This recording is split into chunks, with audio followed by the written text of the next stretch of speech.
पाकिस्तान को एक बार फिर सुपड़ा साफ कर दिया है कीवियों ने। पहले चैंपियंस ट्रॉफी में सुपड़ा साफ किया था, उससे पहले ट्राई सीरीज में सुपड़ा साफ किया था, उसके बाद घर में बुला करके कह सकते हैं कि पटक करके मारा है। उस चैंपियंस ट्रॉफी में हमने देखा था किस तरीके से पहले मुकाबले में न्यूजीलैंड ने पाकिस्तान को हरा दिया था। उससे पहले ट्राई सीरीज हुआ, उसमें 2 बार हराया, फाइनल में हराया, उससे पहले ग्रुप स्टेज के मैच में हराया। बाद में जब न्यूजीलैंड गई पाकिस्तान की टीम T20 मुकाबले खेले तो वहाँ 4-1 से हार मिली थी। उसके बाद कहा जा रहा था कि हो सकता है वनडे में भी कप्तान बदला है, टीम बदला गया है, हो सकता है जगह बदली हो तो कुछ प्रदर्शन में सुधार आए। लेकिन पाकिस्तान है कि उसकी किस्मत बदलने का नाम नहीं ले रही। वही ओल्ड जो कह सकते हैं ना कि पुराने ढर्रे पे क्रिकेट खेलना, जो मोहम्मद रिजवान जिस तरीके से आउट हुए, जिस तरीके से वो खेलते नजर आए, ऐसा लगा कि ये गली मोहल्ले का क्रिकेटर है। और जो रिजवान या बाबर पे पूरी टीम की जिम्मेदारी थी वो कुछ नहीं कर पाया। 3 मुकाबलों में पाकिस्तान की एक तरीके से सुपड़ा साफ कीवियों ने कर दिया। 3-0 से कह सकते हैं वनडे मुकाबला भी कह सकते हैं पाकिस्तान हार गया है। पहले T20 मुकाबले में 4-1 से हार मिली थी। उसके बाद कहा गया कि हो सकता है कि वनडे में कुछ करे, क्योंकि वनडे अच्छा खेलती है पाकिस्तान, 50 ओवर का क्रिकेट है, उसमें कुछ रणनीति बदलाव आए, लेकिन न्यूजीलैंड के सामने उसकी एक नहीं चली। चाहे बॉलिंग डिपार्टमेंट की बात करें, चाहे कह सकते हैं गेंदबाजी की बात, बल्लेबाजी की बात करें, पूरी टीम एक तरीके से तीनों मैच में संघर्ष करते हुए नजर आई और 3-0 से ये कह सकते हैं सीरीज न्यूजीलैंड ने जीत लिया है। पहले घर में घुस करके मारा, अब कह सकते हैं कि घर में बुला करके मारा है। अगर हम आपको स्कोर बता सकें कि आज के मुकाबले में क्या कुछ हुआ, तो देखिए न्यूजीलैंड ने जो बारिश से या वेट आउटफील्ड की वजह से जो बारिश से प्रभावित मैच था उसमें 264 रन बनाए थे 8 विकेट के नुकसान पर 42 ओवर में। और कह सकते हैं जिसमें न्यूजीलैंड की तरफ से रियास मरी और कह सकते हैं कि 43 रन मिचेल ने मारे। उसके बाद 59 रन माइकल ब्रैसमैन जो कप्तान हैं, 26 रन सीफर्ट ने मारे, डैरी मिचेल ने 43 रन की पारी के लिए। तो कुल मिलाकर जो मिला जुला प्रदर्शन था उसकी बदौलत न्यूजीलैंड किसी तरीके से 42 ओवर में 264 रन बनाने में कामयाब रही। नसीम शाह इस मैच में भी 54 रन दे बैठे। उसके बाद आकिब जावेद ने 8 ओवर में 62 रन दिए, 4 विकेट ऑल दो लिया उन्होंने, लेकिन कह सकते हैं एक जो 2 नो बॉल भी डाला उसमें। 5 ओवर में 31 रन फ़हीम असलम ने दिया, वसीम जूनियर ने दिया 47 रन 8 ओवर में, सलमानी आगा ने 3 ओवर में 16 रन दिया, सूफियान मुकीम ने 9 ओवर में 45 रन दिए। यानी कि जिसकी गेंदबाजी मानी जा रही थी कि अव्वल दर्जे की है, उसके पेसर सबसे अच्छे माने जाते हैं, मतलब हाई रैंक किया जाता है, हाई रेट किया जाता है, उसके पेसर्स का ये हाल है। आपने देखा कि T20 मुकाबले में किस तरीके से आपको शाहीन अफरीदी, हारिस रऊफ कह सकते हैं कि संघर्ष करते नजर आए थे, लेकिन इस वनडे में उनको ड्रॉप किया गया था। इस मैं देख रहा हूं कि उस मुकाबले में नहीं खेल रहे थे, लेकिन कोई भी गेंदबाज न्यूजीलैंड को परेशान नहीं कर पाया। बाद में जब पाकिस्तान की टीम बल्लेबाजी करने आई तो आप देख सकते हैं कि उनकी क्या हालत देखने को मिली। 40 ओवर में 221 रन पे सिमट गई ये पूरी टीम और Abdullah Shafiq 33 run, Imamul Haq although injured होकर के, रिटायर्ड होकर के बाहर चले गए। बाबर आजम आज लग रहा था कि कुछ बेहतर खेलेंगे, लेकिन 58 वही घिसी पीटी पारी, सिंगल, 4 चौके 1 छक्के उन्होंने लगाए थे। यानी कि कह ले तो 16-22 रन सिर्फ उन्होंने एक तरीके से चौकों छक्के से जड़े, बाकी सिंगल डबल का है। हालांकि वनडे के लिहाज से ठीक कहा जा सकता है, लेकिन आज फिर से वो अपनी पारी को लंबी इनिंग में तब्दील करने में या फिनिश करने में, एंकर की भूमिका निभाने में असफल रहे।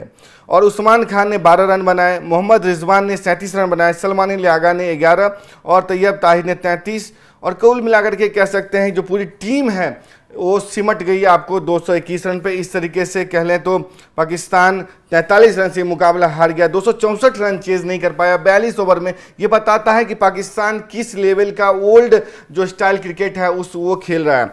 इससे पहले हमने देखा कि चैंपियंस ट्रॉफी में भी वो तकरीबन 300, 300, 350 के स्कोर खा रहे थे। दुबई गए तो वहाँ उनकी हार हुई थी। न्यूजीलैंड ने 2 बार उनको ट्राई सीरीज में हराया, उसके बाद क्या चैंपियंस ट्रॉफी में हराया, उसके बाद आपको घर में बुला करके एक तरीके से हरा दिया है।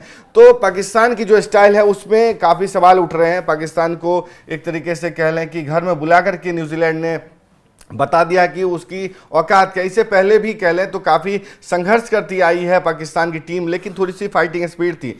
कप्तान बदला गया था, हमने देखा कि चैंपियंस ट्रॉफी में जिस तरह के प्रदर्शन थे उसके बाद कहा गया था कि कप्तान बदलने की ज़रूरत है, टीम बदलने की ज़रूरत है। इसमें टीम भी बदली गई, यानी कि सलमान लियागा को कप्तान बनाया गया था T20 सीरीज़ के लिए, जिसमें ऑल्दो वो थोड़ी संघर्ष करते नजर आए, लेकिन जो डेब्यूटेंट थे पाकिस्तान के वो काफ़ी निराश प्रदर्शन उन्होंने किया। 3 डेब्यू करने वाले खिलाड़ी हसन नवाज, मोहम्मद अली और दूसरे कह सकते हैं खिलाड़ी थे जिन्होंने डेब्यू किया था, लेकिन उनका प्रदर्शन काफ़ी फीका रहा। आप हसन नवाज की बात करें तो एक मैच में सिर्फ शतक आया, वो भी ऐसा लगा कि लक से आया। बाकी मैच में वो 3 मैच में तकरीबन 0 पे डक पे आउट हुए। तो कुल मिलाकर के जो कप्तान उस चैंपियंस ट्रॉफी, माफ कीजिएगा, T20I में बदला गया था, टीम बदली गई थी। हारिस रऊफ उसमें बरकरार रखे थे, लेकिन बाबर आजम रिजवान को ड्रॉप कर दिया गया था। उसमें शाहीन अफरीदी को बरकरार रखा गया था। शादाब खान को कप्तानी बनाने की जरूरत, मतलब बात चल रही थी, लेकिन जब ऐसा लगा कि मतलब ये मामला फिसल सकता है, हाथ से निकल सकता है, आलोचना होगी, तो एन मौके पे सलमान लागा को कप्तान बना दिया गया। उसके बाद हम देखते हैं फिर मोहम्मद रिजवान आए। रिजवान जब आते हैं, बाबर आजम आते हैं, कि टीम बदलती है, फॉर्मेट बदलता है, लेकिन नतीजे वही के वही रहते हैं। पाकिस्तान यहाँ भी 3 वनडे में संघर्ष करते नजर आए। पिछला मुकाबला आपको याद होगा किस तरीके से रिजवान के गेंद, मतलब बल्ले पे गेंद नहीं आ रही थी, जिस तरीके से वो आउट हो रहे थे, जिस तरीके से गेंद बीट हो रहे थे, ऐसे लग रहा था कि उन्होंने खेलना वो भूल चुके हैं। भूलेंगे भी क्यों नहीं, जब T20I नेशनल T20 कप हो रहा था डोमेस्टिक का, तो उसमें उन्होंने उसको खेलने की तवज्जो न दे करके एक क्लब क्रिकेट को तवज्जो दी।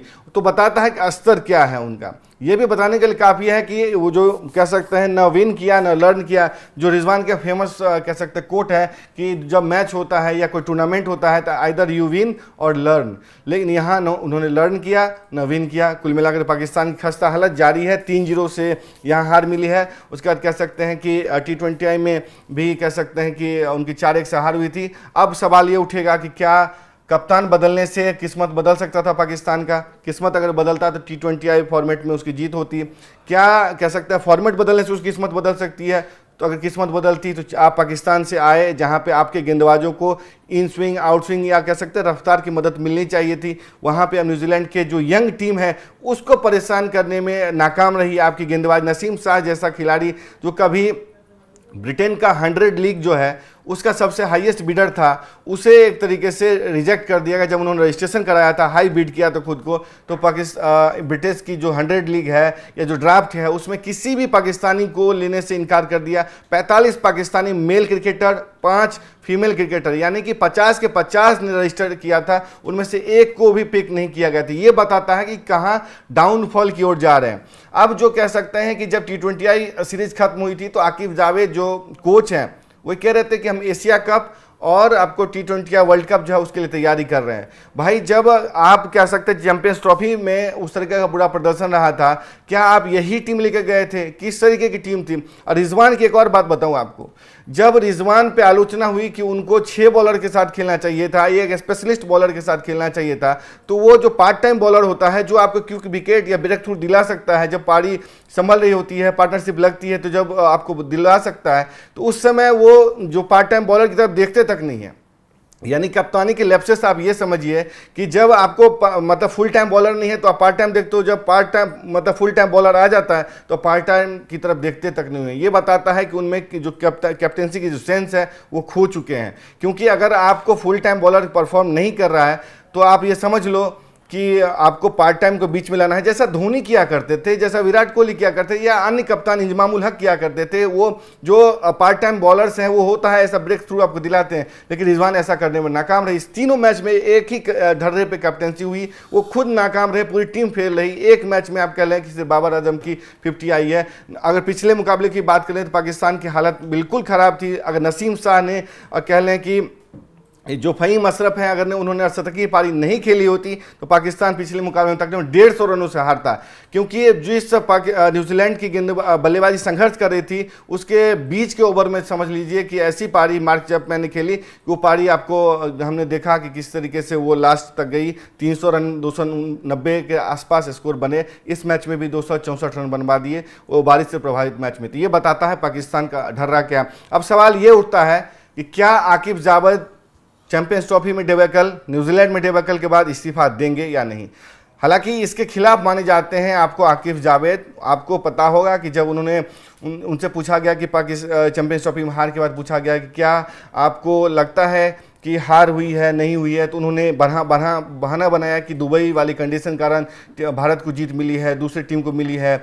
उसके बाद उन्होंने कहा कि अगर आपसे परफॉर्मेंस लेना है तो आपको 3 साल या लॉन्ग टर्म देना होगा, आपको 4 साल 2 साल में 16 कैप्टन उसके बाद चयनकर्ताओं को बदलने की जरूरत नहीं है। लेकिन ये वही आकिब जावेद हैं जो गैरी कैस्टन और जेसन गिलेस्पी को हटाने के लिए लॉबी कर रहे थे, जिसके लिए जेसन गिलेस्पी ने उनको सरेआम जोकर कहा था।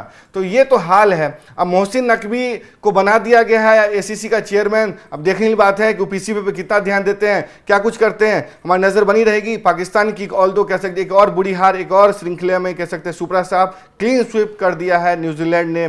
चैंपियंस ट्रॉफी के बाद जो डिबैकल है उसका जारी है। अब देखने की बात है कि अगले सीरीज में क्या कुछ करते हैं, हमारी नजर बनी रहेगी। आपको ये वीडियो कैसा लगा अपनी राय जरूर दें।